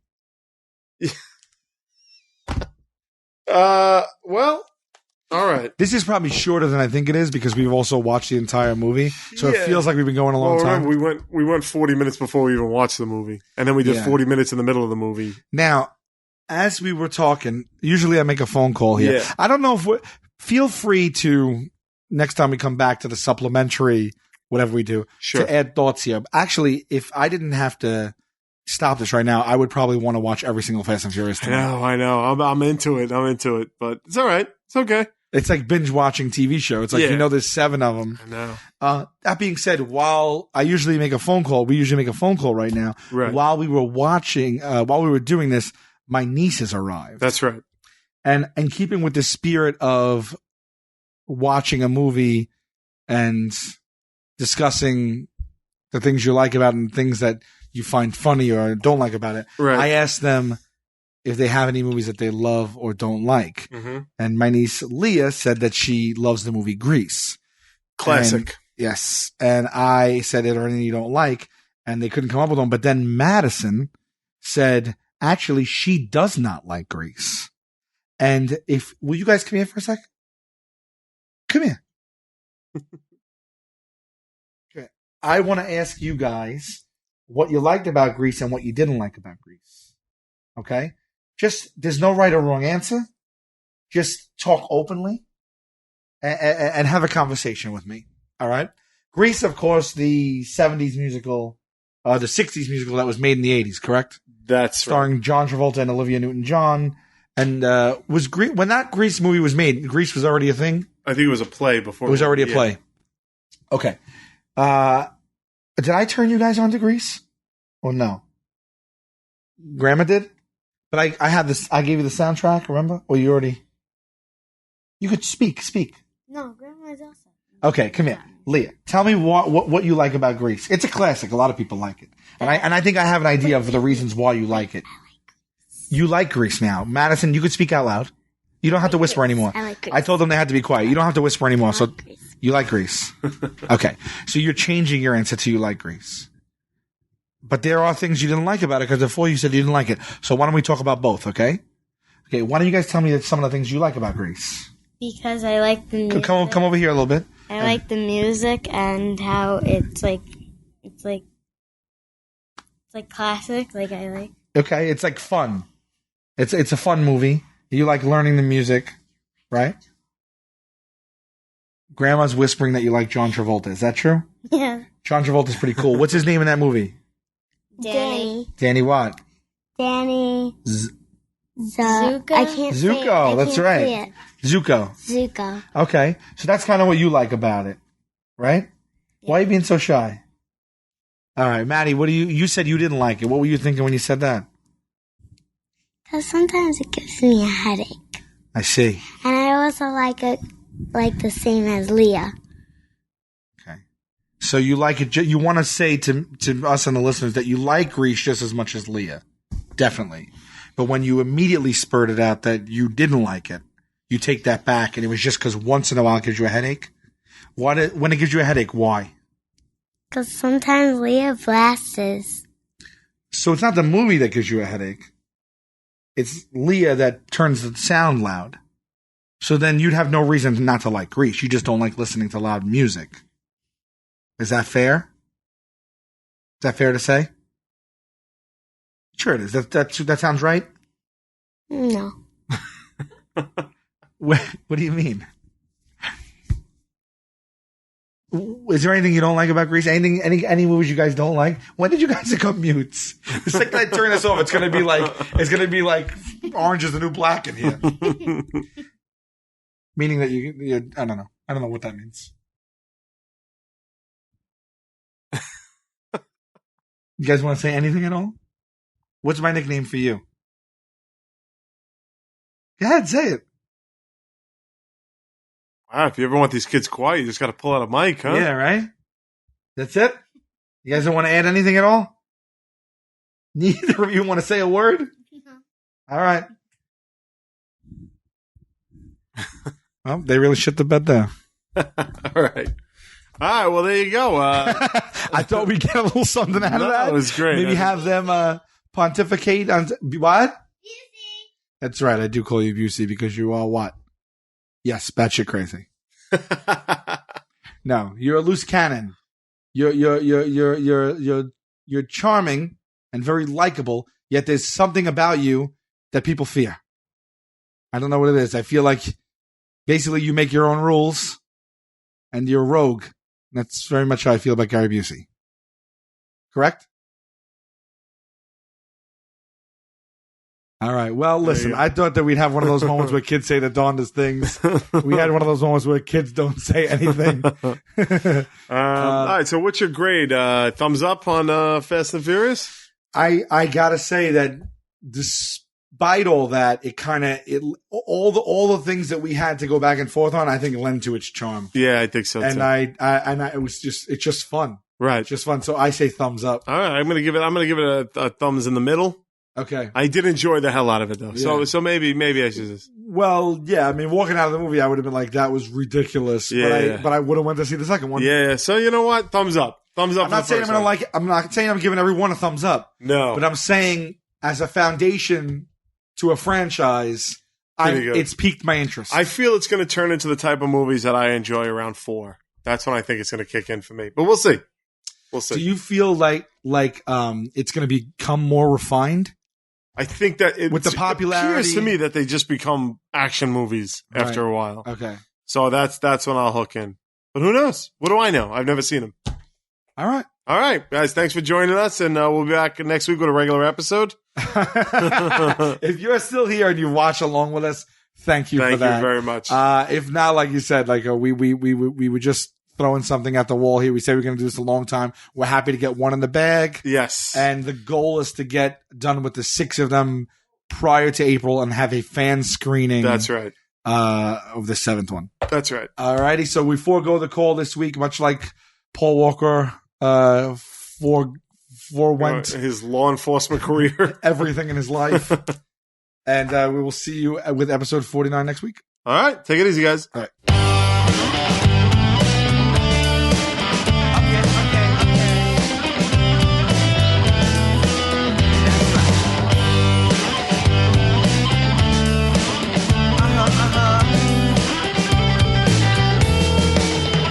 I heard that Rome wasn't built in a day. Then how come everyone is rushing to get ahead? And if I seem to be reserved, that's just my way. Your questions seem like you're interrogating me. Yeah, I try. Then again, I don't try. I get an F for effort. I get a D next time. Okay. Here we go. I heard the lemon metaphor 4 million times. And I don't stand for lemonade, don't ask me why. And would a beverage stand be a job that be desired? And where would I get the wood, and should I try? Should I try? Then again, I don't try. I get an F for effort. I get a 65. Yeah, I try. Yeah. Then again, I don't try. I get an F for effort. I might as well just.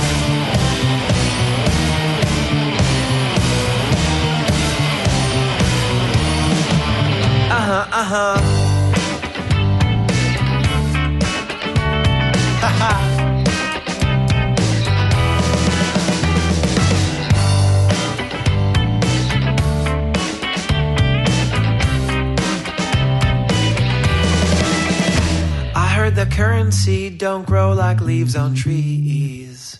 Then how come my money comes and goes so seasonally? And I wish farmers planted plants instead of thieves. My friend pays a ton of green for greener groceries. Yeah, she tries. Then again, she don't try. She gets an F for effort. She'll plant a tree next time. Yeah, she tries. Then again, I don't try. I get an F for effort. I get a D next time. Yeah, I try.